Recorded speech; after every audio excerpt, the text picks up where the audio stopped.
Hello students, तो कैसे हैं आप सभी लोग।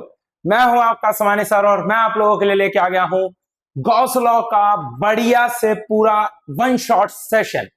इसमें आज हम लोग कंप्लीट गॉस लॉ के बारे में पढ़ेंगे। ये इलेक्ट्रोस्टैटिक का हमारा सेशन नंबर 8 है बेटा। अब देखो, गॉस लॉ जो होता है ना, वो बहुत ही इंपॉर्टेंट टॉपिक होता है मेंस के हिसाब से, एडवांस के हिसाब से। हर साल क्वेश्चन आएगा आपको मेंस में गारंटी के साथ, और हो सकता है कि जो आज मैं सेशन कराने वाला हूं इसमें से ही आपको बिल्कुल एक क्वेश्चन देखने को मिल जाएगा। तो बेटा वीडियो को एंड तक जरूर देखना, और अगर चैनल पर फर्स्ट टाइम आ रहे हो तो सब्सक्राइब कर लेना। Let's begin with this session बेटा। देखो क्या दे रखा है हमारे पास कि एक चार्ज है Q is placed in a sphere of radius r as shown. Find the electric flux through the sphere due to the charge Q. ध्यान से देखिएगा, क्यों कैसे स्टार्ट कर रहा हूं मैं गॉस लॉ को, ध्यान से समझिएगा। बहुत बढ़िया तरीके से मैं आपको बताने वाला हूं। हमने बोला कि एक प्लस चार्ज Q के कारण इस पॉइंट पे जो इलेक्ट्रिक फील्ड आएगी वो कितनी आएगी बेटा, KQ/r²। हाँ सर, मैंने बोला कि भैया इस पॉइंट पे एक छोटा सा एरिया कंसीडर कर लो dA। तो अगर मैंने बोला कि उसके कारण इलेक्ट्रिक फील्ड के कारण उसका फ्लक्स निकालो छोटे से एरिया का, तो वो d∅ बराबर E.dA हो जाता है। अब बेसिकली इलेक्ट्रिक फील्ड r दूरी पर, ये भाई सेंटर से r दूरी है, तो हमने बोला ये टोटल फाई हो गया। That will B electric field is KQ/r²। Now dA area is also is in this direction only, तो भैया एंगल दोनों के बीच में 0 डिग्री हो गया। मतलब कि फाई बराबर क्या बन रहा है मेरे पास, KQ/r² इंटू में इंटीग्रेशन dA। अच्छा, अब स्फीयर का एरिया कितना होता है बेटा, 4πr²। हाँ सर, इसको लिख दो k को 1/4πε0 Q/r², और dA को आप लिख दोगे 4πr²। देखो 4r² से r² कटा, 4π से 4π कटा, सो फ्लक्स जो आ रहा है वो कितना आ रहा है बेटा, Q/ε0। अच्छा, अभी समझ में आ रहा है थोड़ा थोड़ा कि भाई यहां पर से ये जो फ्लक्स आ रहा है ये किसके ऊपर डिपेंड नहीं कर रहा, आर के ऊपर डिपेंड नहीं कर रहा। क्या एरिया की कोई से भी और चीज पे डिपेंड कर रहा है, बोले नहीं सर, सिर्फ और सिर्फ क्या आ रहा है, Q/ε। तो गॉस लॉ में बेसिकली हमने बस यही चीज देखना है ध्यान से। तो भाई यहां पर से जब हमने देखा तो the flux through the sphere is independent of the radius r and the shape of the object. सिर्फ और सिर्फ कितना आ रहा था, Q/ε0। हाँ सर, बढ़िया सर। तो बेटा इसी चीज से हमने बोला charges outside the closed surface. अब ये मैंने आपको पिछली क्लास में बताया था, अगर कंप्लीटली एक सरफेस से एक इलेक्ट्रिक फील्ड पास कर रहे हैं तो उससे नेट फ्लक्स 0 हो जाता है। तो भाई यहां पर से आप देखिए कि जब आप देखोगे कि इससे इलेक्ट्रिक फील्ड लाइंस ऐसी क्रॉस करेंगी, तो यहां पर से देखोगे ये कुछ एंगल बन रहा होगा एरिया वेक्टर और इसके बीच में, और सिमिलरली वहां पर एक इलेक्ट्रिक फील्ड और एरिया वेक्टर के बीच में एंगल बन रहा होगा। तो जब हम देखते हैं तो भैया जो नेट फ्लक्स आता है पाई इज इक्वल टू φ1 + φ2 लिखेंगे, तो ये जो नेट फ्लक्स आता है वो कितना आ जाता है हमारे पास, 0, क्योंकि क्लोज्ड सरफेस को अगर आपने एक इलेक्ट्रिक फील्ड में रखा तो उसके कारण नेट फ्लक्स कितना बन जाएगा, 0। ठीक है, अब भैया गॉस लॉ क्या बोलता है, गॉस लॉ एकदम बेसिक से समझेंगे इसको, ध्यान से देखिएगा कि भैया हमने एक गॉसियन सरफेस बनाई, इररेगुलर सरफेस है, Q1 Q2 Q3 उसके अंदर है, Q4 और Q5 उसके बाहर। तो गॉस लॉ क्या बोलता है, the net flux is equal to what, closed integration E vector dot ds vector. आपने कोई सा भी एक छोटा सा एलिमेंट लिया तो भैया वहां पर इलेक्ट्रिक फील्ड लिखो तो डॉट ds वेक्टर करो। तो यहां पर से इनने ये देखा गया कि भैया फ्लक्स जो आ रहा था वो कितना आ रहा था, कि भैया phi is equal to closed integration E vector dot ds vector and that is equal to charge enclosed upon में ε0। Now what is Qn? That is the charge inside the Gaussian surface. बाहर वाले से मतलब नहीं है, सिर्फ अंदर वाला। मतलब अगर मैं यहां पर लिखना चाहूं तो E vector dot ds vector will be equal to क्या बन जाएगा, Q1 plus Q2 plus Q3 और अपॉन में क्या आ जाएगा, एप्सिलॉन। क्या यहां पर Q4 और Q5 आ रहा है क्या, नहीं। चार्ज कौन सा है, जो सरफेस के अंदर इनक्लोज्ड है वही वाला चार्ज, बाहर वाला चार्ज नहीं लेना है। ध्यान से देखिएगा, देखो तो ये हमारे पास क्या बन गया। अब देखो ये जो इलेक्ट्रिक फील्ड आएगी भाई, यहां पर हमने फॉर्मूले में इलेक्ट्रिक फील्ड लिखिए। Now what is this electric field? क्या ये सिर्फ अंदर वाले चार्ज के कारण है? Electric field will be due to all the charges present everywhere, ठीक है। So E net is due to all the charges present outside and inside the Gaussian surface. सबके कारण नेट आएगी electric field, and the net flux is only due to the charges which are inside the Gaussian surface. समझ में आया भाई? मैंने आपको relate करके बताया कि बाहर वाले चार्ज के कारण क्या इलेक्ट्रिक फ्लक्स जीरो हो रहा था, पर क्या वहां पर इलेक्ट्रिक फील्ड जीरो आ रही थी क्या? नहीं, उसके कारण उस पॉइंट पे इलेक्ट्रिक फील्ड आएगी, बट उसके कारण फ्लक्स कितना होगा सरफेस पे? जीरो होगा। तो भैया हमने क्या बोला, closed integration E dot ds बराबर क्या बना देंगे? क्यू इन बाय एप्सिलॉन, है ना। चार्ज जो इंक्लोज होगा उसके कारण ही क्या आएगा? फ्लक्स आएगा। बहुत बढ़िया, ये दोनों पॉइंट आपको लिखने हैं, कॉपी में याद रखना है। तो भैया देखो, phi due to the closed surface is equal to E dot d q in by epsilon. अगर मान लो क्यू इन जीरो है तो भैया electric field will be zero everywhere. Then if, क्या ये सही है? ध्यान से देखो, ये देखो, ये ट्रू और फॉल्स चल रहा है। ई डॉट डी बराबर क्यू इन बाय एप्सिलॉन। अगर चार्ज इंक्लोज्ड जीरो है तो क्या इलेक्ट्रिक फील्ड जीरो है? ऐसा जरूरी नहीं है, इलेक्ट्रिक फील्ड हो भी सकती है, नहीं भी हो सकती है। If electric field is zero everywhere then q in is zero. अब सोचो, अरे इलेक्ट्रिक फील्ड जीरो है तो क्या चार्ज इंक्लोज्ड जीरो होगा? जल्दी से आंसर दो। यस, डेफिनेटली यस, है ना। If q in equal to zero then phi c is zero. Yes, क्यों? क्योंकि यहां पर देख क्यू इन को जीरो डाल देगा तो क्या फ्लक्स जीरो बन जाएगा? आया नहीं आया समझ में? ये देख ट्रू आएगा, आया नहीं आया? अब देख, if phi c is zero then electric field zero everywhere. क्या ऐसा जरूरी है क्या? मेरे को एक बात बता, जब अपन ने पिछले सेशन में बात करी थी तो जब इसमें रखा था इलेक्ट्रिक फील्ड में तो flux through the surface zero था, पर क्या इलेक्ट्रिक फील्ड जीरो थी क्या? नहीं। देख ध्यान से जरा, तो ये गलत बात बोल रहे। तो आपको ये पॉइंट्स याद रख लेना है कि अगर क्यू इन जीरो है तो इसका मतलब जरूरी नहीं है कि इलेक्ट्रिक फील्ड जीरो हो हर जगह। समझ में आया बेटा? अगर क्यू इन जीरो है मतलब इलेक्ट्रिक फील्ड जीरो है तो चार्ज जीरो होना कंपलसरी। अगर इलेक्ट्रिक फील्ड जीरो है तो चार्ज इंक्लोज्ड जो होगा वो क्या होगा? जीरो। अगर चार्ज इंक्लोज्ड जीरो है तो फ्लक्स जीरो होगा, ये भी गारंटी की बात। और अगर फ्लक्स जीरो है तो इलेक्ट्रिक फील्ड जीरो हो, ऐसा कोई जरूरत नहीं है। समझ में आया कि नहीं? ये पॉइंट्स को लिख लो बेटा कॉपी में, बढ़िया चीज है। अब देखो, जैसे consider the following three hemispheres and calculate the flux through these due to the charges placed. Charge is placed at the center of the base of the hemisphere. Charge is placed inside the closed hemisphere और charge is placed outside the closed hemisphere. ध्यान से देखिएगा बेटा, मैंने क्या बोला कि इस वाले केस में अगर मेरे को इस चार्ज को कंप्लीटली इंक्लोज करना है तो क्या नीचे से एक हेमिस्फीयर ऐड कर दूंगा, तो दो हेमिस्फीयर में क्या ये चार्ज आधा आधा बढ़ जाएगा? तो भैया इसके कारण जो फ्लक्स आ रहा है, क्योंकि आधा चार्ज इंक्लोज्ड है, तो हम क्या लिखेंगे? Q by two by epsilon. अब यहां पर तो देखो क्या पूरा चार्ज इस हेमिस्फीयर के अंदर इंक्लोज है, तो फ्लक्स बराबर क्या लिख दोगे? Q by epsilon. अब यहां पर एक बात बताओ, इसको गॉसियन सरफेस ले लिया, क्या चार्ज इंक्लोज? जीरो, तो भैया फ्लक्स कितना? जीरो।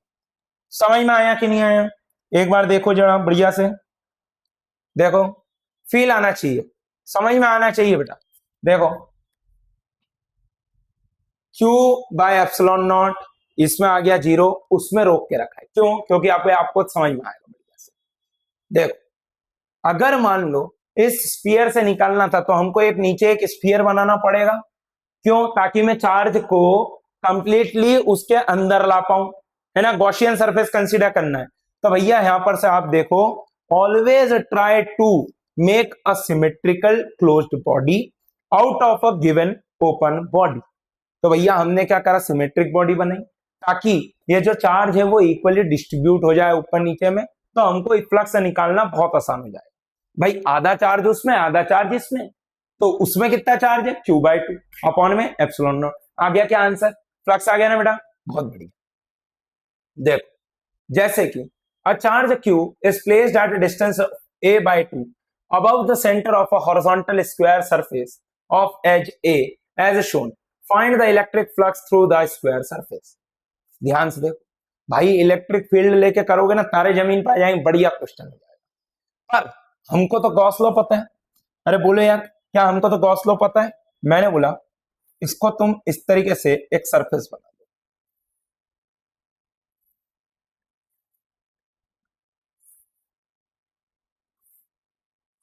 हाँ, तो बेटा ये देखिए, ये भी a/2 है, ये भी a/2 दे रखा है। तो मैंने बोला क्या ये क्यूब के सेंटर पे आ गया? हाँ, क्यूब के सेंटर पे आ गया तो फ्लक्स थ्रू द क्यूब कितना बन जाएगा? देख, क्यू बाय एप्सिलॉन नॉट। अब मैंने बोला कि क्या ये ज्योमेट्रिकल सेंटर पे रखा है? तो भैया जितना इससे जाएगा उतने इससे भी जाएगा, उतने पीछे वाले से जाएगा, उतने इधर वाले से जाएगा, उतने नीचे वाले से जाएगा, उतने आगे वाले से जाएगा। तो क्या ये इक्वली डिस्ट्रीब्यूट हो जाएगा?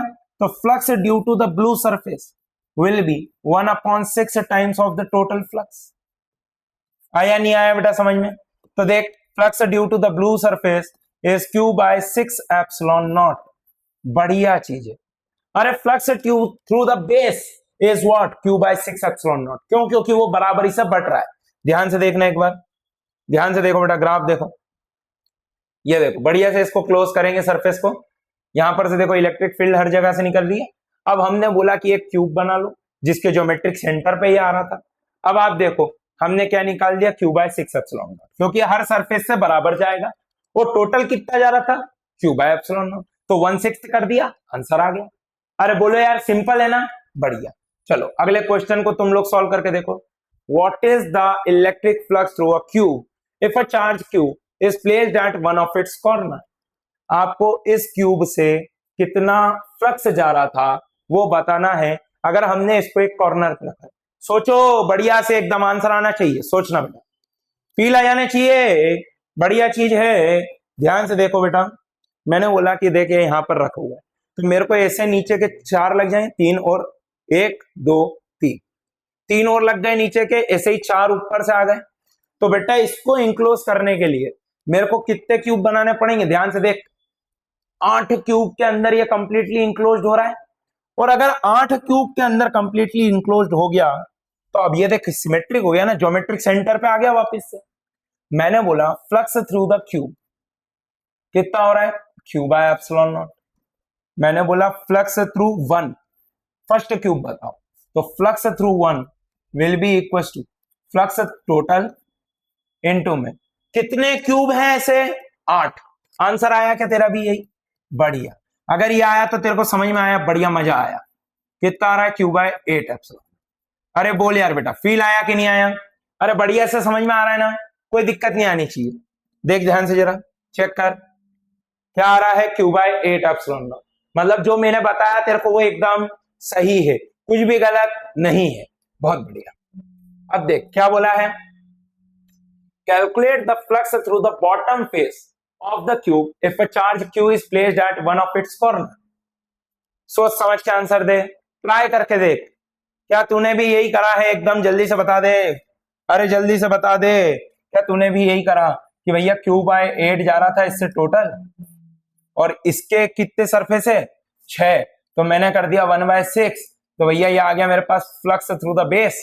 तो flux through the base is coming out to be as what? Q by 48 epsilon naught. क्या तूने भी यही करा? और ये गलत है, दिस इज रॉन्ग। समझ क्यों गलत है? पहली चीज मैं तेरे को समझाता हूं कि क्या ये चार्ज इसके सिमेट्रिक रखा है क्या? तो क्या इसकी तीनों सरफेस से इक्वल जाएगा क्या? बिल्कुल नहीं। ऐसी गलती नहीं करना है, ध्यान से समझ। मैंने बोला इस चार्ज के कारण एक इलेक्ट्रिक फील्ड तो यहां से जाएगी और एक ये वाली प्लेन से भी पास हो जाएगी, और सिमिलरली मैंने बोला एक ये ऊपर वाले प्लेन से भी जाएगी। देख तीनों प्लेन के मैं अलग अलग कलर से बनाता हूं, ठीक है? मान ले ये पीछे वाले के लिए व्हाइट से जा रही, ये देख जस्ट ऊपर वाले के लिए इधर येलो से बना दी, और पीछे वाले के लिए मैंने ग्रीन से बना दिया। क्या इससे इलेक्ट्रिक फील्ड्स ऐसी जाएंगी? हाँ, जो कि इन तीनों से पास होंगी। तो बेटा मेरे को एक बात बता, इनका एरिया वेक्टर तो ऐसा ही आएगा ना, इसका इधर ऊपर आ जाएगा, उसका उधर पीछे चले जाएगा। तो क्या एरिया वेक्टर और इलेक्ट्रिक फील्ड में 90 डिग्री का एंगल बन गया? हाँ सर। तो क्या मैंने बोला, मान ले इनको नंबरिंग कर देता हूं, 1 2 3 4 5 और ये आगे वाला 6। तो क्या मैंने बोला 3 4 और 5 से फ्लक्स इज 0। हाँ, 3 4 5 से फ्लक्स 0 हो गया। पर मेरे को एक बात बता, क्या ये वाले 2 से 1 से और 6 से क्या उसकी दूरी बरकरार है? हाँ। और उसके लिए सिमेट्रिक हो गया। तो बेटा यहां पर से सुन, फ्लक्स थ्रू द जो क्यूब बेस निकालना है तो उसको कितने पार्ट में डिवाइड करेगा? 3। ये 3 से 0 हो चुका है, बट ये 3 से तो जाएगा ना, तो इसको 1/3 कर दे। समझ में आया कि नहीं आया? तो flux through the base is coming out to be as what? 1/3 q by 8 epsilon naught. अरे यार इस वाले क्यूब से तो इतना ही जा रहा था ना, तो उसका 1/3 करेगा। So flux through the base is coming out to be as what? Q by 24 epsilon naught. That is your answer. अरे अभी आया नहीं आया समझ में? बढ़िया चीज है, फील आनी चाहिए बेटा। अरे समझ में आ रही है कि नहीं आ रही बात? फील आना चाहिए, बढ़िया टॉपिक है, क्वेश्चन आएगा इससे। देखो ध्यान से जरा, अरे बढ़िया, समझ लो मेरे दोस्त, ध्यान से देखो। ये देखो कितना आ रहा है? Q by 24 epsilon naught. क्या बात है सर, बढ़िया सर, फील आया सर। एक और जरा ध्यान से देखो, बाय सिमेट्री अपन ने देखा, तो यहां पर से आप देखो क्यू बाय 24 है, तो खैर मैंने बता ही चुका हूं। अब देखो, अच्छा क्वेश्चन जो मैंने बोला था ना तुमको कि मेंस में आने के लायक है, ये वही क्वेश्चन है। ध्यान से देख लेना, कॉपी में सेव करके लिख लेना बढ़िया से। और अगर चैनल पर फर्स्ट टाइम आए हो तो बेटा सब्सक्राइब जरूर कर लेना। ध्यान से देखो, consider an infinite sheet and a charge as shown, calculate the flux through the infinite sheet due to the charge. अब देखो, फ्रंट व्यू ये है कि ऐसी एक शीट है, ठीक है, इनफाइनाइट तक जा रही है फ्रंट व्यू, है ना। तो मैंने बोला कि साइड व्यू से देखो, साइड व्यू में क्या ऐसा दिख रहा है क्या? हाँ, इसके सामने एक शीट रखी हुई है। मैंने बोला ध्यान से देखना बेटा, बहुत ध्यान से देखना, इन दोनों के बीच में जो दूरी है वो √3a/2 है। अब मेरे को निकालना है फ्लक्स, कैसे निकालेंगे बताओ सोच के, बताओ रे सोच के। मैंने बोला कि भैया चार्ज तो इंक्लोज करना पड़ेगा, बिना चार्ज इंक्लोज करे तो मामला सेट नहीं होने वाला, चार्ज इंक्लोज करना पड़ेगा। ध्यान से देखो, मैंने बोला इसको तू इधर से जोड़, इसको तू इधर से जोड़।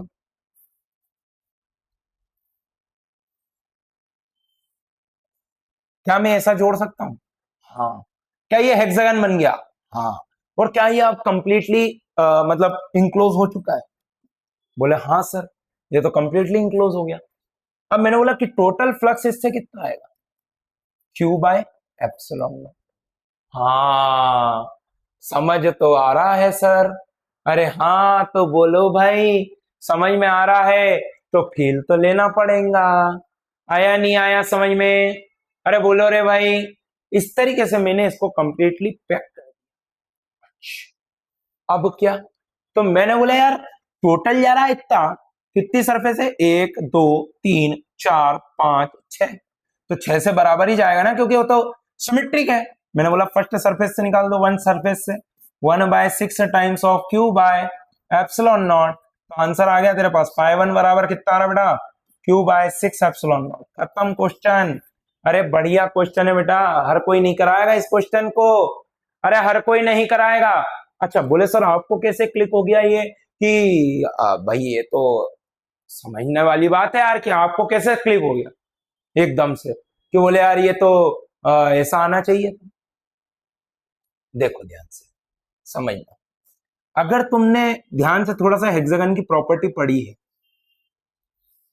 ठीक है, हेक्सागन है। अब देखो क्या ये 60 डिग्री का एंगल होता है?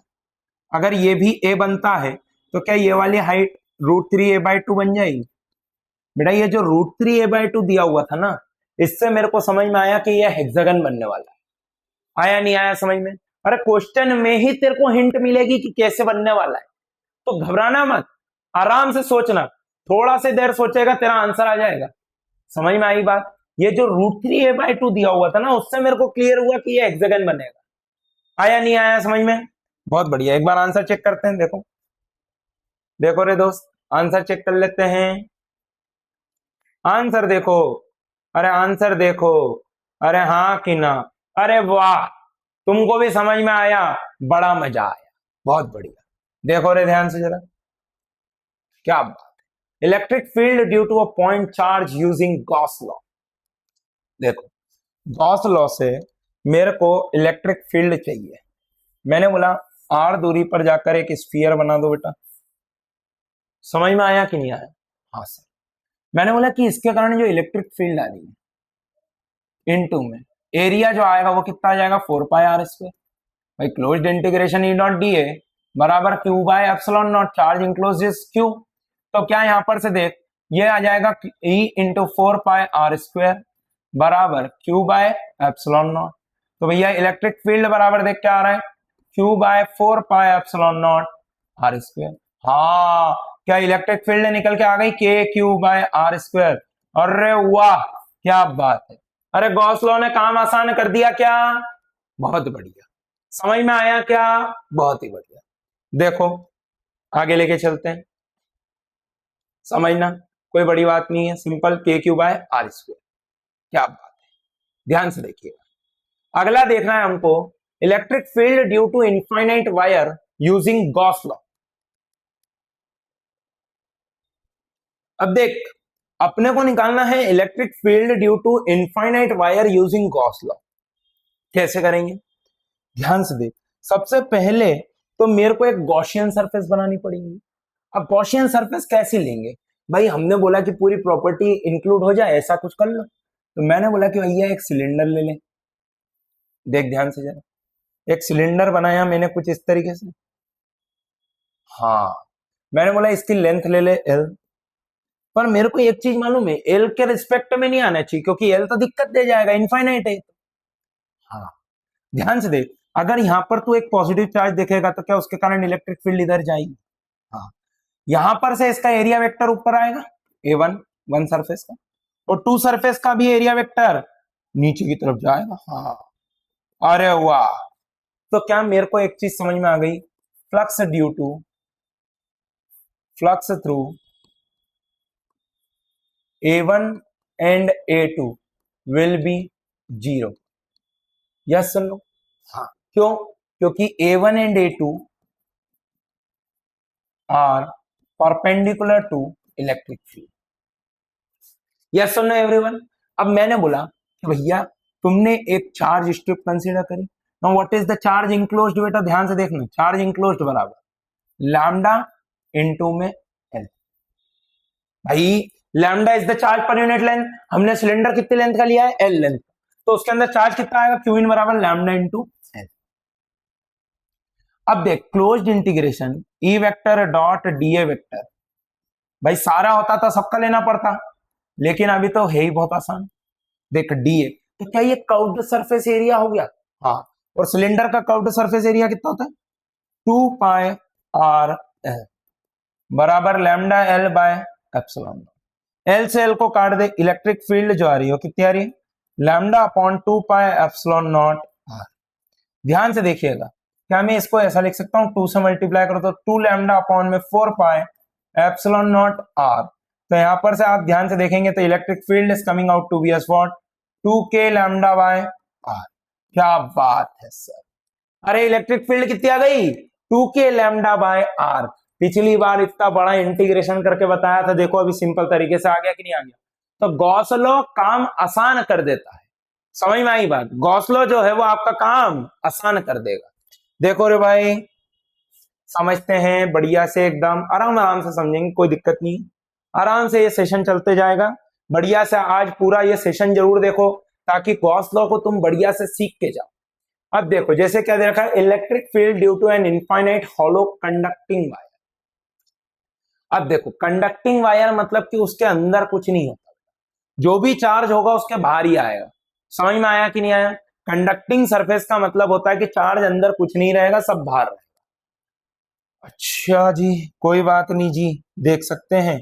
मैंने बोला कि पहले तू एक आर कंसीडर का सिलेंडर कंसीडर कर, है ना, एल लेंथ का, स्मॉल आर रेडियस का। तो मैंने बोला स्मॉल आर जो है वो लेस देन है capital R. Now what is the charge enclosed बेटा, तो बोले 0 से। अरे यार कंडक्टिंग है ना, तो अंदर तो आएगा ही नहीं। हाँ, ये बात तो सही कर दी, कंडक्टिंग है तो चार्ज इंक्लोज्ड, जीरो। अब मैंने बोला when r is greater than capital R, greater than और इक्वल टू वाला भी केस ले सकते हो, कोई दिक्कत नहीं है।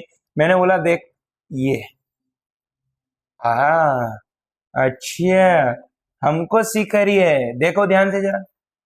आर, हाँ फील तो आ रहा है। देख क्यू इन बराबर क्या बन जाएगा, लैम्डा इनटू में एल। अरे बोल यार, लैम्डा इनटू में L is the charge enclosed. और मैं क्या लिखता हूं, closed integration E dot d A will be equal to Q in by epsilon naught. अब एक बात को समझ, क्या इससे जो इलेक्ट्रिक फील्ड निकलेगी, अगर तू टॉप व्यू से देखेगा, टॉप व्यू से देखेगा तो तेरे को ऐसी जाती हुई दिखेगी, देख घड़ी के कांटों की तरफ। समझ में आया, रेडियली आउटवर्ड, मतलब कि क्या मैं बोल सकता हूं ये वाले एरिया का और ये वाले एरिया का काम लग गया वापस। अरे कोई दिक्कत नहीं है उनके कारण, ध्यान से देखना। क्या मैं इसको ऐसा लिख सकता हूं, ई इंटू में 2πr l, that is equal to Q in. Q in कितना है, lambda L by epsilon naught. L से एल को काट दे, ई बराबर कितना आ रहा है, लैम्डा अपॉन में 2π एप्सिलॉन नॉट। हाँ अच्छा, मैंने बोला 2 से मल्टीप्लाई कर, 2 से डिवाइड कर, क्या बनेगा 2 लैम्डा अपॉन में 4π एप्सिलॉन नॉट आर। तो भैया यहां पर से देखोगे तो क्या ये 2k लैम्डा बाय आर ही आ गया। बोले सर ये तो पुराना वाला केस ही आ गया। सॉल्व किया, आने को आ सकता है, पर कब आ रहा है ये, when r is greater than और इक्वल टू कैपिटल आर। तो बेटा अगर इसका ग्राफ बनाने को बोला जाएगा तो ग्राफ कैसा बनाएगा, देख ध्यान से जरा। कब तक जीरो रहेगी, when r is equal to capital R, या आर इधर बढ़ते जा रहा, ये ऐसा ग्राफ बनता है बेटा। इंफिनिटी पे जाएगा, इलेक्ट्रिक फील्ड जीरो आएगा। समझ में आया कि नहीं आया, बढ़िया क्वेश्चन है, अरे बढ़िया क्वेश्चन है, मेंस में आने लायक क्वेश्चन है। ध्यान से देखो रे बेटा, समझो, इलेक्ट्रिक फील्ड जीरो इनसाइड वाले पे, देखना ध्यान से जरा। सिलेंडर को कंसीडर करना, अभी अंदर वाला था, अब देख बाहर वाला बनाएंगे। जल्दी से देख, क्या बाहर वाला सिलेंडर दिख रहा है तेरे को, ये देख थोड़ा सा लाइट शेडेड है, क्या बात है। चार्ज इंक्लोज लैम्डा एल आ गया, इलेक्ट्रिक फील्ड आ गई 2k लैम्डा बाय आर, मतलब जो मैंने तेरे को बताया वो एकदम सत्य है, कुछ भी दिक्कत नहीं है। बहुत बढ़िया, शाबाश। अब देखो, मैंने इनसाइड द सिलेंडर बताया, आउटसाइड द सिलेंडर बताया, और इसका ग्राफ देख सकते हैं आप, यही बताया मैंने आपको। तो भैया ये कहां पर जाके मीट करेगा, इंफिनिटी पे जाके। समझ में आया कि नहीं आया, अरे इजी चलना है, इजी, थोड़ा सा अच्छा पढ़ो, चीज अच्छी पढ़ोगे तो समझ में आएगा, मजा आएगा। देखो आगे चलते हैं, हाँ देखो रे भाई, देखो रे भाई, देखो रे भाई, electric field due to infinite solid non conducting wire. Solid है, नॉन कंडक्टिंग मतलब अंदर भी भरा हुआ रहेगा, अंदर भरा हुआ रहेगा, इसका मतलब ध्यान से समझना बेटा। अब मैंने बोला कि भैया तुम तो एक काम करो, आर रेडियस का एक सिलेंडर बनाओ, है ना, ऐसा। अच्छा, मैंने बोला लेंथ एल ले लो यार, कोई दिक्कत नहीं। ये तो सबको समझ में आने लग गया होगा कि भैया इलेक्ट्रिक फील्ड तो सिर्फ यही वाली सरफेस से आएगी, ये वाले के कारण जीरो हो गई, क्यों, क्योंकि ठसा ठस भरा हुआ है। अच्छा, ध्यान से देखो रे मेरे दोस्त, मैंने बोला कि चार्ज इंक्लोज्ड, ध्यान से देखिएगा, चार्ज इंक्लोज्ड क्या आने वाला है हमारे पास, charge enclosed will be equal to rho into में पाई आर स्क्वायर एल।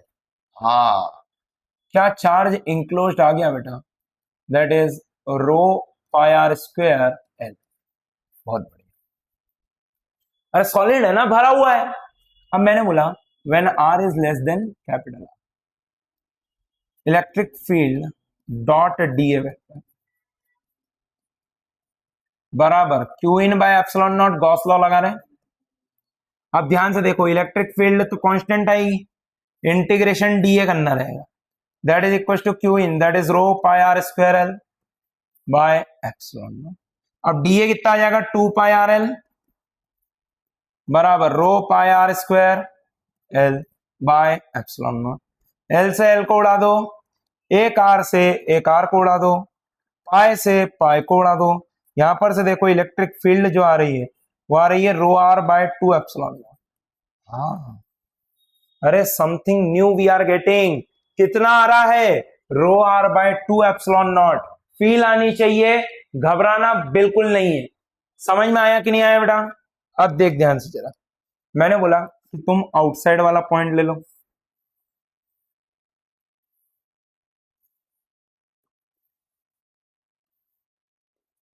अब in this case now what is the charge enclosed? That is rho into pi are square into में L. क्यों? क्योंकि अब तो मैक्सिमम रेडियस वाला आ जाएगा ना, इससे ज्यादा तो है ही नहीं चार्ज। चार्ज तो सिर्फ उतने ही एरिया में था ना। नहीं समझा? आया नहीं आया? देख ध्यान से जरा, क्यों ही ना बराबर ये आ गया। अब मैंने लिखा closed integration E vector dot d A vector बराबर Q in by epsilon naught. हाँ सर, ई इंटू में क्या मैं तू इसको लिख सकता है 2 पाई आर एल बराबर rho pi are square by epsilon naught और एल। एल से एल को काट दे, क्या इलेक्ट्रिक फील्ड जो आ रही है देख ध्यान से जरा, rho r square by 2 epsilon naught r. अच्छा जी, अच्छा जी। तो अगर तू ध्यान से देख ग्राफ कैसा बन रहा है, ध्यान से देखना बेटा, ई से आर तक बढ़ा बढ़ा बढ़ा, कहां तक बढ़ेगा? आर तक। फिर उसके बाद इनवर्सली आ गया। ये कितना आ रहा है? Rho capital R by 2 epsilon. कहीं से भी निकाल ले उतने ही आएगा, rho capital R by 2 epsilon naught. ध्यान से देख, समझ, फील आना चाहिए, अच्छी चीज है, घबराना नहीं है बिल्कुल। ठीक है, देखो देखो बेटा, चेक करो एक बार, चेक करो। क्या बात, r less than r rho r by 2 epsilon naught, एकदम सही बताया। When small r is greater than capital R, so it is coming out to be as what? Rho r square by 2 epsilon naught r। मतलब ये भी जो बताया वो एकदम सही बताया। अच्छे से पढ़ोगे तो समझ में आएगा, कोई दिक्कत नहीं आएगी। और अगर तुमको चैनल का कंटेंट अच्छा लग रहा हो तो बेटा कमेंट करके बताना और चैनल को सब्सक्राइब करना मत भूलना। अभी जेई मेंस 2027 के लिए बहुत ही बढ़िया चीजें लेके आने वाला हूं। सिमिलरली जेई का आपको बेस्ट कंटेंट ही मिलेगा यहाँ पर। देखो क्या ग्राफ है, ऐसा ही ग्राफ बनाया मैंने, है ना? बहुत बढ़िया, शाबाश। Electric field due to thin infinite sheet. अब इसका कैसे करेंगे? बोले सर अब कैसे लेंगे, बताओ यार। मैंने बोला तुम्हारा मसीहा कौन है? सिलेंडर। बना दे यार सिलेंडर। तो क्या ये सिलेंडर यहां से बाहर भी निकलेगा? हाँ सर, बढ़िया सर, यस सर, ऐसा है। अब क्या इलेक्ट्रिक फील्ड इसी डायरेक्शन में आई और इस तरफ क्या इस डायरेक्शन में आई। What is the charge enclosed? क्या मैंने बोला कि ये शीट में से जब सिलेंडर जाएगा तो वो एक सर्कुलर एरिया को बाहर करता हुआ जाएगा। तो भैया मैंने बोला चार्ज इंक्लोज्ड बराबर सिग्मा इंटू में pi are square. Yes sir, कोई दिक्कत नहीं है सर। मैंने बोला इसको 1 ले ले, इसको 2 ले ले और इसको 3 ले ले। अब देख A3 वेक्टर तो इस तरफ ही आएगा और A1 वेक्टर इस तरफ आएगा और A2 वेक्टर तेरा इस तरफ आएगा। अब मैंने बोला फाई बराबर phi 1 plus phi 2 plus phi 3, या फिर मैं ऐसा भी तो लिख सकता हूं कि फाई बराबर closed integration E dot D. हाँ, ये थोड़ा सा ज्यादा अच्छा लग रहा है। फाई बराबर देखो क्या आ जाएगा, ई vector dot A1 vector plus में E2 ई vector dot A2 vector plus में ई वेक्टर डॉट A3 वेक्टर। समझ में आया? अब देखो फाई कितना आ जाएगा, Q in by epsilon naught. अब देखो इसके कारण कितना आएगा, ई ए। क्यों? क्योंकि दोनों सेम डायरेक्शन में आ रहा है, तो यह आएगा ई इंटू में पाई आर स्क्वायर प्लस यह आ गया 0। क्यों? क्योंकि भैया दोनों के बीच में 90 डिग्री का एंगल है। अरे देखो एरिया वेक्टर और इलेक्ट्रिक फील्ड में कितना एंगल आ रहा है, 90 डिग्री का एंगल, 0 आ गया। ये देखो ये भी कितना बनेगा, E into pi are square. Already मैंने प्रूव करा। अब ध्यान से देखो क्यू इन कितना आया था, sigma pi are square by epsilon naught, that is equal to 2e pi are square, pi are square से पाई आर स्क्वायर काट दो, इलेक्ट्रिक फील्ड बराबर कितना रहा, सिग्मा बाय 2 एप्सिलॉन नॉट। क्या मैंने तुमको ऑलरेडी निकलाया था ये? अरे ये निकलाया था ना, जब वो डिस्क का कराया था, मैंने बोला था रेडियस को इन्फिनिटी डाल दो शीट बन जाएगी। आया नहीं आया समझ में? तो सिग्मा बाय 2 एप्सिलॉन नॉट जो निकाला वो एकदम सही है, कोई भी गलत नहीं है। समझ में आया कि नहीं आया? देखो मेरे दोस्त, देखो एक बार फील करो चीजों को, सिग्मा बाय 2 एप्सिलॉन नॉट, ठीक है, बहुत बढ़िया। अब देखो हमको क्या निकालना है, electric field due to thick infinite sheet. अब थिक के बारे में आ गया यार, ये तो थिक के बारे में आ गए तो क्या ही समस्या आ गई यार बेटा, मेरे को एक बात बता, थिक के बारे में आ गए तो क्या ही समस्या आ गई।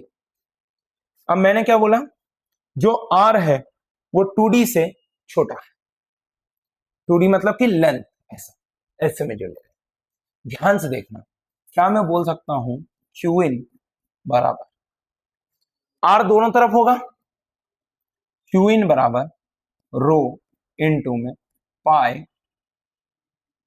कैपिटल आर स्क्वायर इनटू में H that is small r. समझना बात को बहुत ध्यान से। अरे ऐसी मोटी थिकनेस थी जिसमें एक छोटा सा सिलेंडर लिया जिसका लेंथ जो आएगा वो 2r आएगा, सॉरी मैंने r लिख दिया 2r। समझ में आया कि नहीं आया? ठीक है, और टोटल विड्थ कितनी है इसकी, 2D है बेटा, total width of the sheet is 2D। ध्यान से देखना, मैंने बोला ये तो टोटल चार्ज आ गया, अब मैंने बोला इलेक्ट्रिक फ्लक्स लिखते हैं, closed integration E dot d A बराबर Q in by epsilon naught. हाँ सही बात है भैया, ये 1 हो गया, ये 2 हो गया, ये 3 हो गया, तो क्या मैं इसको लिख दूं सिंपली 2e इंटू में पाई आर स्क्वायर। यस और नो एवरीवन, क्या 2e इंटू में पाई आर स्क्वायर लिख सकता हूं? That will be equal to rho into में पाई आर स्क्वायर और इंटू में 2r। तो पाई आर स्क्वायर है, पाई आर स्क्वायर काटा तो e बराबर कितना आ रहा है, rho r by epsilon naught. कितना आया बेटा, rho r by epsilon naught. This is the electric field due to छोटा पोर्शन। अब मैंने बोला कि भैया अब तुम भार वाले पे आ जाओ, रुक जाओ, देखो rho r by 2 epsilon naught, sorry rho r by epsilon naught यही आ रहा है, एकदम सही है। अब देखो अब अपन लेंगे बड़ा, अब अपन क्या लेंगे, बड़ा। ध्यान से देखना बेटा, ध्यान से देखो, अब देख what is the charge enclosed, charge enclosed will be rho into में पाई आर स्क्वायर इनटू में, अब यार भरा हुआ कितनी जगह में, 2D जगह पे भरा हुआ है ना, तो चार्ज इंक्लोज्ड में तो यही टोटल विड्थ लंबाई लोगे ना इसकी 2D के बराबर, तो ये हो गया 2D। हाँ आ तो रहा है समझ में। पाई बराबर क्या लिख दोगे, रो पाई आर स्क्वायर इंटू में 2D अपॉन में एप्सिलॉन। अब ये हो जाएगा 2e पाई आर स्क्वायर के बराबर, अब ये बार बार नहीं लिख रहा, ये समझ में आ गया होगा, बहुत बढ़िया। Rho pi are square into में 2D by epsilon naught. Pi are square से पाई आर स्क्वायर को काट दो, 2 से 2 को काट दो, तो e बराबर कितना आ रहा है, रो डी, अच्छा rho d by epsilon naught. Okays okays, क्या ये कांस्टेंट है? हाँ ये कांस्टेंट है, it does not depending upon दूरी, कितनी दूरी पर आपने। समझ में आया कि नहीं आया बेटा, यही चीज समझानी थी, यही चीज तेरे को फील दिलानी थी। देख जरा ध्यान से, एक बार इसका आंसर देख लेते हैं।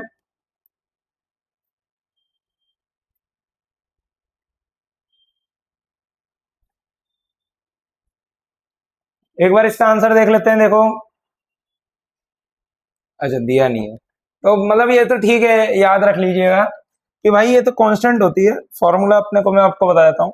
आउटसाइड जो आती है अगर मोटी थिकनेस डी है तो भैया ये आ जाता है rho d by epsilon naught, 2 epsilon naught अगर थिकनेस डी है, 2D है तो ये आ जाएगा। अभी मैंने कितनी ली है थिकनेस, 2D ली है, तो ये बनेगा फॉर्मूला। अगर डी है तो आपके पास फॉर्मूला क्या बनता है, E बराबर रो डी बाय 2 एप्सिलॉन। सिंपल है यार, सिंपल एकदम, कोई घबराने वाली बात नहीं है, सिंपल एकदम। समझ में आया कि नहीं आया? बहुत बढ़िया। देखो भाई आगे चलते हैं प्लेन एंगल की तरफ। आपको ये तो चीजें पता ही है, कोई ज्यादा बड़ी बात नहीं है। Angle subtended by an arc on a point is known as the plane angle. तो भाई आप क्या लिखते हो, आर्क अपॉन में radius is the angle subtended, ऐसा यूनिट इज रेडियन। ठीक है, अब मैं आपको इसी चीज पर थोड़ा सा आगे लेके चलूंगा कि भैया ये भी क्लियर है कि अगर आर्क लेंथ है, एंगल सेम आ रहा है, L1 upon R1 is equal to L2 upon R2, कोई दिक्कत नहीं है। बहुत बढ़िया। अब similarly angle subtended by a closed arc on any interior point is 2 pi. जैसे यहां पर भी ये टोटल एंगल 2 पाई है, यहां पर भी ये टोटल एंगल कितना बनेगा 2 पाई। ये फिक्स होता है, ये चेंज होने वाला नहीं है। तो भाई अब हम समझने वाले हैं सॉलिड एंगल के बारे में। भाई आपने यूनिट एंड डायमेंशन जब पढ़ा होगा तो आपके मन में बहुत सारी चीजें उठी होगी कि यार ये सॉलिड एंगल क्या चीज है, ये स्टेरेडियन क्यों आ रहा है। अब ध्यान से समझो, उसी चीज को समझाना चाहता हूं कि जब बल्ब से उजाला निकलेगा तो वो क्या सीधा निकलता है, नहीं, वो एक ऐसा कोन बनाता है। देखो ध्यान से जरा, कोन बनेगा, ध्यान से देखो कोन बन रहा है, फील से समझो, ध्यान से देखो, तो ऐसा कोन बन रहा है। तो ये क्या एक 3D एंगल बन रहा है। भाई आपने मूंगफली खाई होगी, अरे ऐसे रैप करके मूंगफली खाई होगी, तो वो जो अंदर पे जो एंगल बनता है उसको ही हम बोलते हैं solid angle, because it is a 3D angle. तो यहां पर ध्यान से समझिए, angle subtended by a surface on a point is known as the solid angle. Angle subtended by a surface, जैसे कि स्फीयर का एक पॉइंट लिया मैंने, छोटा सा एरिया लिया, उसको हमने देखा तो क्या ये एक पॉइंट से आता हुआ दिख रहा होगा। अब इसको हम डिनोट करते हैं ओमेगा से। यहां ध्यान से देखो, ये 3D एंगल बन रहा है ना। तो भैया assumption, area of surface is so small that the distance between the point O and at the point R is R। मतलब हमने बोला कि इस एरिया का हर पॉइंट कितनी दूरी पर है, R दूरी पर है, और ये जो एरिया है वो स्मॉल है, क्योंकि अगर ज्यादा ले लोगे तो हर पॉइंट R दूरी पर नहीं आएगा, अलग अलग दूरी पर आएगा। समझ में आया कि नहीं आया? तो ये हमने अजम्पशन माना, इसको सॉल्व करते हैं। So angle subtended by a surface on a point is the radian, और इसका फॉर्मूला जो बनता है, ध्यान से देखिए, इसका जो फॉर्मूला बनता है omega will be equal to DA upon में R स्क्वायर। भाई जैसा वहां पर लिखा था, वहां पर क्या लिखा था, आर्क अपॉन में रेडियस, यहां पर क्या है एरिया, तो एरिया अपॉन में रेडियस का स्क्वायर। इसकी SI यूनिट जो होती है बेटा वो होती है स्टेरेडियन। ये अपने को याद रखना है, ये आपको याद करवाया भी होगा यूनिट एंड डायमेंशन के टाइम पे। तो इसकी जो SI यूनिट होती है वो क्या होती है, स्टेरेडियन। बहुत बढ़िया, ध्यान से समझना, बढ़िया से समझाऊंगा, फील आ जाना चाहिए एकदम। तो अब देखो, जैसे कि DA1 अपॉन में R1 square must be equal to DA2 upon में R2 स्क्वायर। क्यों? क्योंकि सबटेंडेड एंगल तो वही का वही है, सॉलिड एंगल चेंज नहीं हुआ। अरे वाह यार, आया नहीं आया समझ में? सिंपल कंपैरिजन कर रहे हैं और कुछ नहीं कर रहे। अब ध्यान से देखना, ध्यान से देखना, देखना रे बेटा, ध्यान से देखना। अगर ये थीटा एंगल है तो क्या मेरे को तो ये प्रोजेक्टेड एंगल लेना पड़ेगा? अरे आया नहीं आया, ध्यान से देख, क्या मेरे को प्रोजेक्टेड एंगल लेना पड़ेगा? तो DA dash cos theta upon में component of area vector whose area is perpendicular to the r. हाँ देख, जैसे कि ये वाला एरिया आर के परपेंडिकुलर आ रहा था, या फिर मैं बोल सकता हूं कि एरिया वेक्टर किसके अलोंग आ जाए, आर से, अपॉन में R स्क्वायर। बहुत बढ़िया। Find out the solid angle subtended by a hemisphere at its centre. Okay sir, हमने बोला कि solid angle subtended by the hemisphere at its centre, omega निकालना है। Now what is the area of this hemisphere बेटा? मतलब what is the area of this hemisphere? क्या 2 पाई R square? हाँ sir, गजब सर, अपॉन में R स्क्वायर। तो देख ध्यान से जरा, ओमेगा कितना आ रहा है 2 पाई। अरे वाह, क्या तेरे को फील आया? बहुत बढ़िया, ये अच्छी चीज है। अरे ये नहीं पढ़ाते यार, सब सॉलिड एंगल रटवा देते, मैं रटवाता नहीं हूं, मैं पहले पढ़ाता हूं थोड़ा सा। ठीक है, तो देखिए कितना आया, ओमेगा बराबर 2 पाई। ध्यान से देखो, अरे ध्यान से देखो, DA क्या ये 2 पाई R स्क्वायर बनेगा, तो यहां पर से कितना आएगा, ये 2 पाई आएगा। देखो जैसे कि स्फीयर हो गया, तो स्फीयर का फिर से ले लो। देखो ध्यान से जरा, स्फीयर पे अगर आप बनाओगे तो आप समझो स्फीयर का टोटल एरिया कितना बनेगा। भाई ऐसा आप करके एक छोटा सा एरिया ले सकते हो। ये जो एंगल बनेगा, ये आपने बोला कि डी ओम बन रहा है, that is equal to DA by capital R square. मैंने बोला इंटीग्रेशन बोथ द साइड्स, ये हो जाएगा ओम। That will be equal to 1 upon r square. DA का इंटीग्रेशन क्या बन जाएगा बेटा 4 pi are square, that is the area of the sphere. समझ में आया कि नहीं आया? आर स्क्वायर से आर स्क्वायर काट दो, ओमेगा बराबर कितना आ गया 4 पाई। कोई भी क्लोज्ड सरफेस हो, एक्स वाई जेड, कोई भी कंप्लीटली क्लोज्ड सरफेस हो, मैक्सिमम ओमेगा कितना हो सकता है 4 पाई। ये याद रखना, ठीक है। स्फीयर जो होता है वो मैक्सिमम सस्टेंडेड एंगल बनाता है, solid angle, that is 4 pi steradian. समझ में आ रहा है कि नहीं आ रहा है बात को? 4 pi steradian is the maximum subtended angle. ध्यान से देखिएगा, आगे चल रहे। तो point of any interior point पे कितना जाएगा solid angle subtended by any closed surface in steradian, क्या हो जाएगा इंटीरियर पॉइंट पे 4 पाई, और एनी एक्सटीरियर पॉइंट पे 0। एक्सटीरियर पॉइंट पे कुछ भी नहीं आएगा, समझना बेटा आपको ध्यान से। इंटीरियर पॉइंट पे कितना आएगा 4 पाई, एक्सटीरियर पॉइंट पे आएगा 0। ठीक है, आगे चलते। Relation between plane angle and solid angle. अब कैसे करेंगे भाई? ध्यान से देखो, फील आ जानी चाहिए, बढ़िया चीज है। देखना, मैंने बोला कि यहां पर से मैंने क्या ये एरिया छोटा ही लिया था। मैंने बोला ये वाली रेडियस जो आएगी, अगर भाई तुमने इसको कैपिटल आर लिया है तो क्या ये कैपिटल आर हो जाएगा? क्या ये आर साइन अल्फा हो जाएगा? हाँ, क्या ये आर साइन अल्फा हो गया? हाँ सर, थोड़ा सा तो आ रहा है समझ में। ठीक है, तो बेटा देखना ध्यान से, ओमेगा बराबर बनना चाहिए 2 पाई इंटू में 1 माइनस कॉस अल्फा। बनाओ, कैसे बनाओ? अरे सोचो सोचो, थोड़ा सा दिमाग लगाओ, बनेगा। कोशिश करके देखो, कोशिश। क्या तुम एक बात बताओ, जो डी ओमेगा बन रहा हो, क्या उसको तुम लिख दोगे D A by R square? बढ़िया, हम तो लिख देंगे, कोई दिक्कत नहीं। अरे हाँ कि ना? कोई समस्या नहीं है? अरे हाँ कि ना? बोलो रे भाई, ध्यान से देखो। चलो एक चीज अभी थोड़ा थोड़ा सा समझ में आने लगेगा। देखो, ये आर है, क्या वो भी आर होगा? ध्यान से देखना, एरिया ऑफ द कैप, ये कैप का एरिया निकालना है। अब कैप का एरिया तुमको क्या करना पड़ेगा? ऐसा लेना पड़ेगा, डी थीटा एलिमेंट लेके। अब ये आर साइन थीटा है और 2 pi r sine theta d theta. बेटा कैप का एरिया निकालने घबराना नहीं है बिल्कुल भी, देख अच्छी चीज है, तो थोड़ा सा तो डर तो लगेगा यार। ठीक है, तो यहां पर ध्यान से देख, इसका एरिया कितना बनेगा 2 पाई आर साइन थीटा और इनटू में मोटाई आर डी थीटा। तो यहां पर से देखिए कितना आ गया 2 pi are square sine theta d theta. आया नहीं आया? अभी इंटीग्रेशन करना है 0 से लेके अल्फा तक। आया नहीं आया? फील आना चाहिए।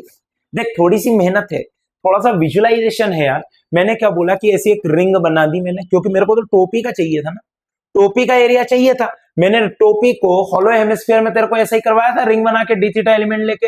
याद कर, जब मैंने उसका निकलाया था तो तेरे को ऐसे ही करवाया था, बस वैसे ही करना है।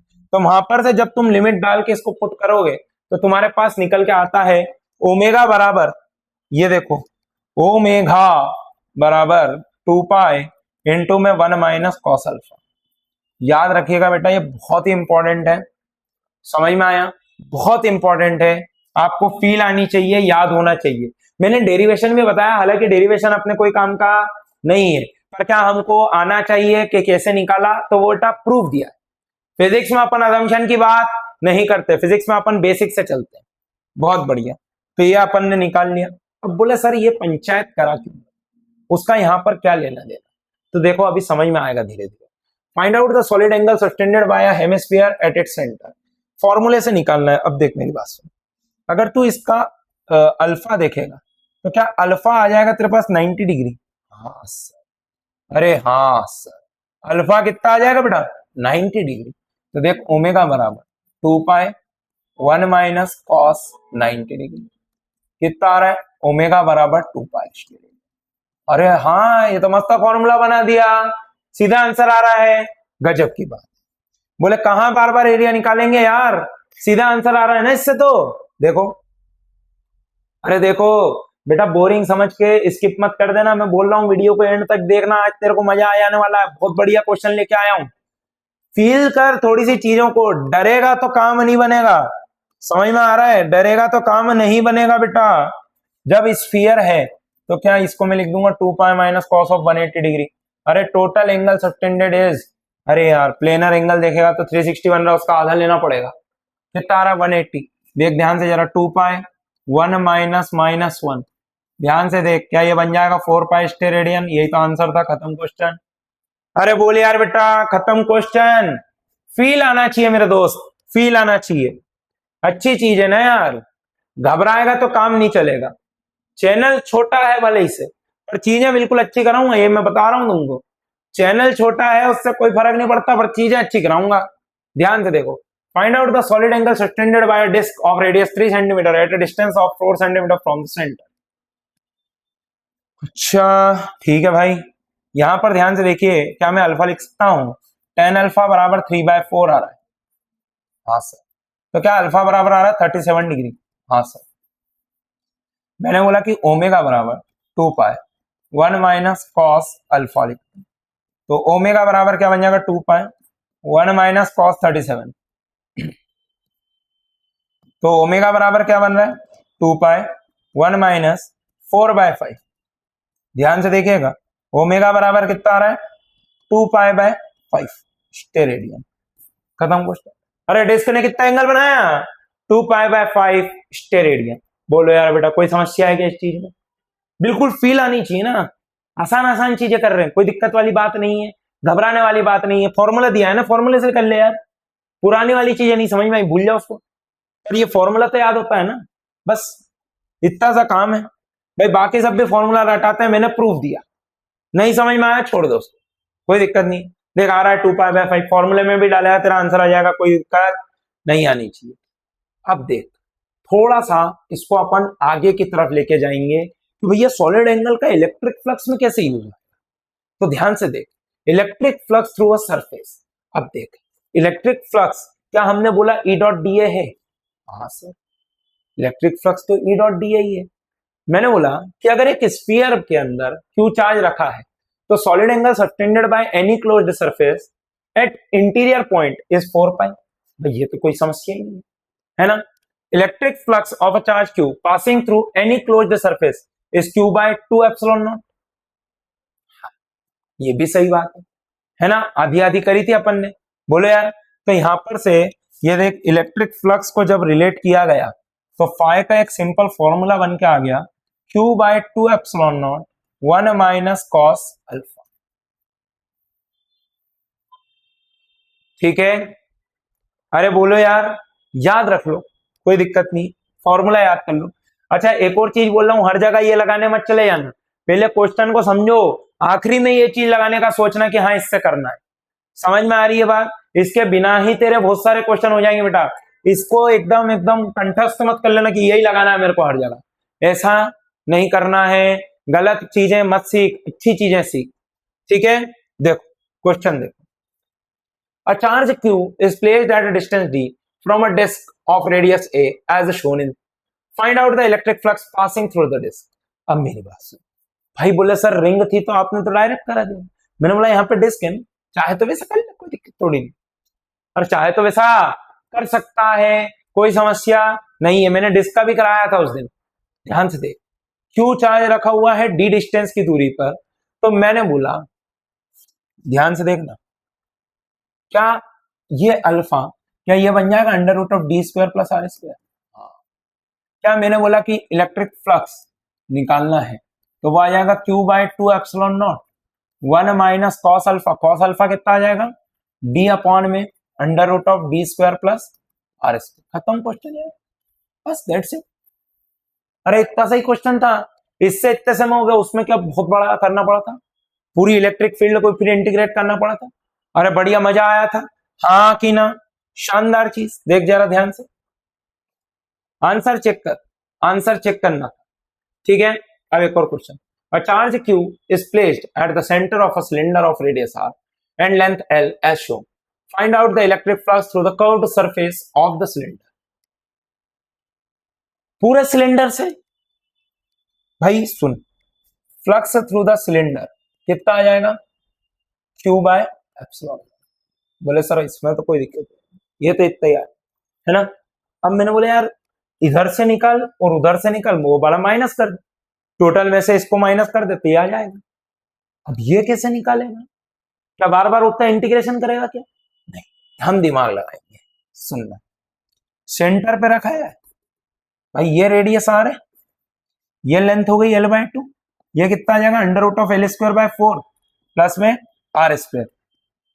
मैंने बोला इससे इसको फ्लक्स वन लिख दे, तो φ1 कितना आ रहा है Q/2ε0 1 माइनस L अपॉन में √, मतलब सॉरी L/2 L²/4 प्लस में r²।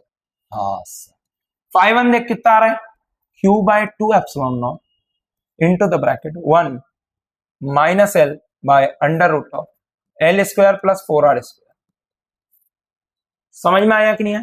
क्या φ1 बराबर, मैंने बोल दिया मान ले इसको 3 ले ले, φ3 हो जाएगा, है ना, सिमेट्रिक रखा है, और मैंने बोला इसके कारण φ है, तो भैया मैं लिख सकता हूं φ1 प्लस φ3 प्लस में φ2 बराबर φ2 द सिलेंडर। ध्यान से देख, क्या ये आ जाएगा Q/ε0 1 minus L by √L² plus 4r²।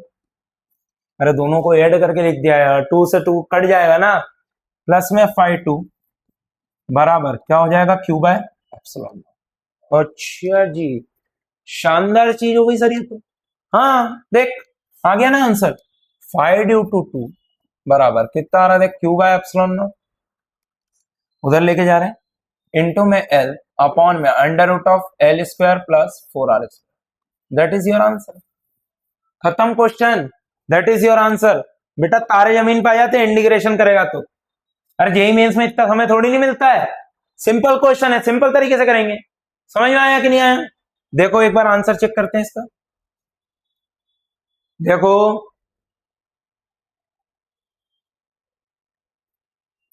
Answer check करो एक बार, Q/ε0 L by √L² plus 4r², जो बताया वो एकदम सत्य है, कुछ भी दिक्कत नहीं है। चलो आगे चलते हैं,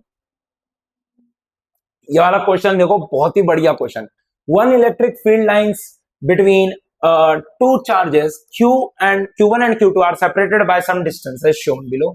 Find out Q1 upon Q2। भाई ऐसी एक निकल रही होंगी, बहुत सारी निकल रही होंगी, बहुत सारी निकल रही होंगी, तो बेटा ये देख मैंने क्या बोला, बहुत सारी चार्ज फील्ड निकल सी। अब जितनी यहां से निकल रही होंगी क्या उतनी यहां पर घुस रही होगी, सही बात, बनती बात। ध्यान से देखना, क्या मैं लिख सकता हूं कि भैया Q1 के कारण जो फ्लक्स आ रहा होगा वो कितना आ जाएगा Q1 अपॉन में 2ε0 इंटू में 1 माइनस कॉस अल्फा। अभी तो उधर भी तो उतना ही आ रहा होगा यार, हाँ क्योंकि जितनी इधर से निकल रही है उतनी इधर जा रही है, तो क्या फाइ बराबर तू ऐसा भी लिख सकता है Q2/2ε0 1 माइनस कॉस बीटा। तो यहां पर ध्यान से देख क्या बनेगा, Q2 इंटू में 1 minus cos beta, that will be equal to Q1 into में 1 माइनस कॉस अल्फा। क्या बात है, क्या तेरे को Q1/Q2 निकालना है, Q1/Q2 बराबर कितना है 1 माइनस कॉस बीटा अपॉन में 1 माइनस कॉस अल्फा। बेटा ये आ सकता है, यहां पर मैग्नीट्यूड क्यों लगाया हुआ था, क्योंकि ये Q2 नेगेटिव होगा, इलेक्ट्रिक फील्ड लाइंस वहां पर जा रही हैं, Q2 नेगेटिव होगा। समझ में आया कि नहीं आया, इसलिए मॉड लगाया था। तो यहां पर ध्यान से देख Q1 मॉड अपॉन में Q2 मॉड कितना आ जाएगा, देख इसको लिख सकता हूं 2 sin square beta by 2 upon में ये आ जाएगा 2 sin स्क्वायर अल्फा बाय 2। देख 2 से 2 को काट दे, क्या ये आ रहा है Q1 mod by Q2 mod will be equal to sine alpha by sine beta by 2 upon में साइन अल्फा बाय 2 का होल स्क्वायर।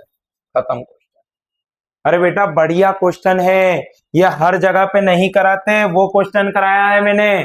ध्यान से देख, फील ले, शानदार क्वेश्चन, लिख ले अपनी कॉपी में, ये क्वेश्चन को लिख लो, जेईई मेंस में आ सकता है, फॉर्मूला याद कर लो, हो सकता है कि तुम्हारे काम में आ जाए। समझ में आया नहीं आया, बढ़िया चीज है बेटा, घबराने वाली बात बिल्कुल नहीं। एक बार आंसर चेक कर लेते हैं, Q1/Q2 का मॉड बराबर 1 minus cos beta upon 1 minus cos alpha, इतना तो और सॉल्व नहीं कर। समझ में आया नहीं आया, अरे सिंपल क्वेश्चन, बहुत बढ़िया। तो बेटा इसी के साथ आज पूरा हमने गॉस लॉ खत्म करा है। आई होप कि आपको मजा आया होगा, और अगर मजा आया है तो कमेंट करके जरूर जाना, फील आई हो तो लिख के जाना फील आ गई सर। बढ़िया, मिलते हैं अगले सेशन में। That's all from my side guys, so thank you so much everyone.